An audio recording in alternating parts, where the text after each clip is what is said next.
Have you ever watched How to Train Your Dragon and wondered if there was something darker hiding beneath the dragons, adventure, and heartwarming friendships?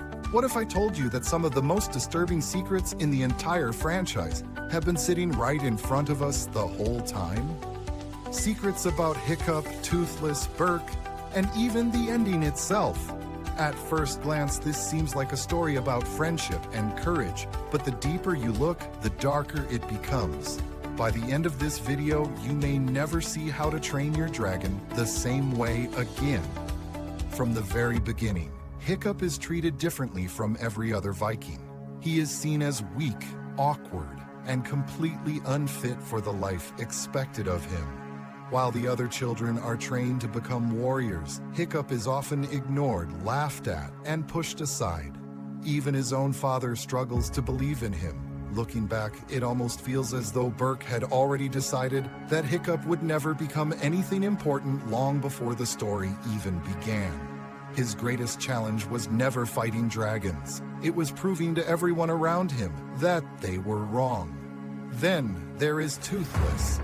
Most fans remember him as loyal, funny, and adorable, but the movies quietly tell us something much darker. Night Furies are feared more than any other dragon species. They are fast, intelligent, nearly impossible to track, and capable of incredible destruction. The Vikings speak about them with fear and uncertainty. The moment Hiccup earned Toothless's trust, he unknowingly formed a bond with the most dangerous dragon in existence, giving him access to a level of power no one else possessed. The dragon training arena also becomes much darker once we learn the truth about the dragons. At first, it appears to be a place where Vikings learn to defend themselves from monsters. But later we discover that many dragons attacked because they were terrified and starving. Forced to bring food to the Red Death or risk being eaten themselves, these creatures were acting out of desperation rather than cruelty. Suddenly, the entire arena looks less like a noble tradition and more like a system built on fear, misunderstanding, and suffering. Stoick the Vast is often remembered as a loving father who eventually learns to accept his son. However, when you examine his actions closely, a different picture begins to emerge. He repeatedly places Hiccup in dangerous situations, often without realizing the consequences. His refusal to listen when Hiccup tries to explain the truth about dragons nearly destroys everything. Although Stoick eventually changes, his mistakes contribute to some of the most painful moments in Hiccup's life. Hiccup's loss of his leg carries a deeper meaning than many viewers realize. Before the final battle, he is doubted and underestimated by almost everyone around him. After sacrificing part of himself to save Berk, he finally receives the respect and admiration he always wanted. The symbolism is powerful, but it also raises an uncomfortable question. Why did Hiccup have to suffer so much before people accepted him for who he was? As the story continues, Hiccup is repeatedly forced to sacrifice pieces of his own happiness for the sake of others. He gives up comfort, safety, and eventually even his future with Toothless. Every victory comes with a cost. Rather than simply becoming stronger, Hiccup slowly becomes a hero defined by sacrifice. The more he saves the world around him, the more he loses personally. When Grimmel enters the story, he is presented as a ruthless villain who hunts dragons without mercy.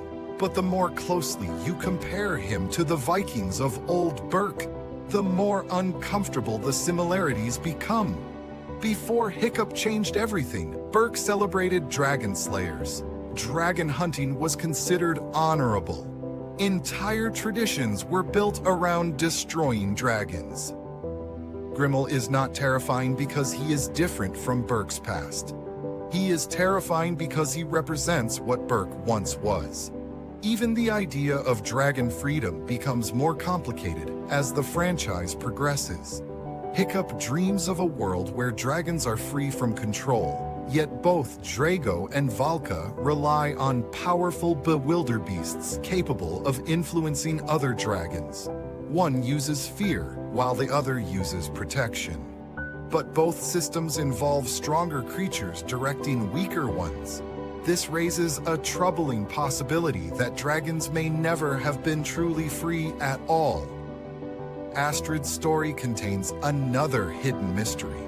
She consistently proves herself to be intelligent, disciplined, brave, and capable of leadership.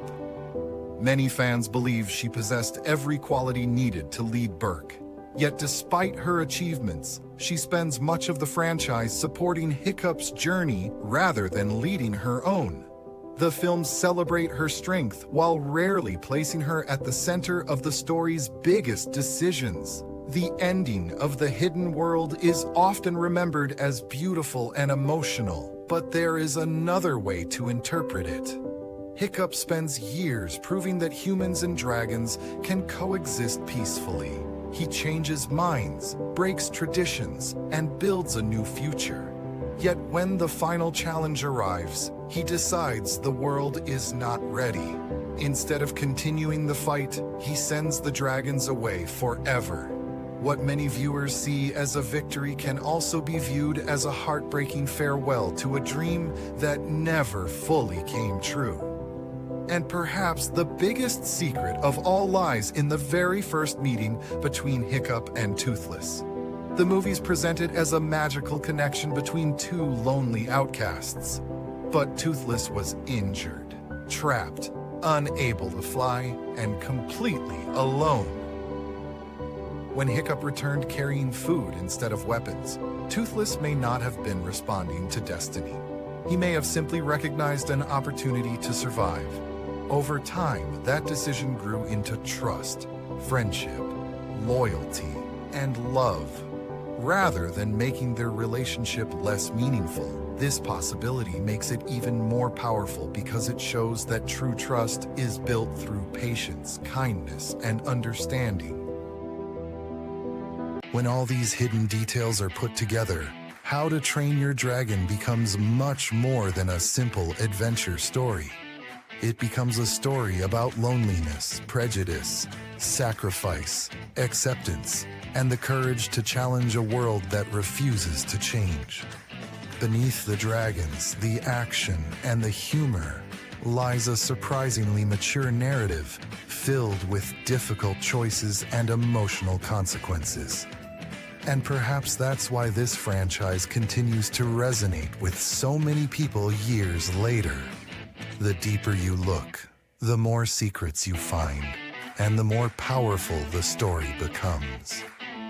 But now I want to ask you something. Did Hiccup make the right choice by sending the dragons away? Or did he give up on the future he spent his entire life trying to build? Let me know your thoughts in the comments below. And if there's another hidden secret in How to Train Your Dragon that deserves its own theory, make sure to share it.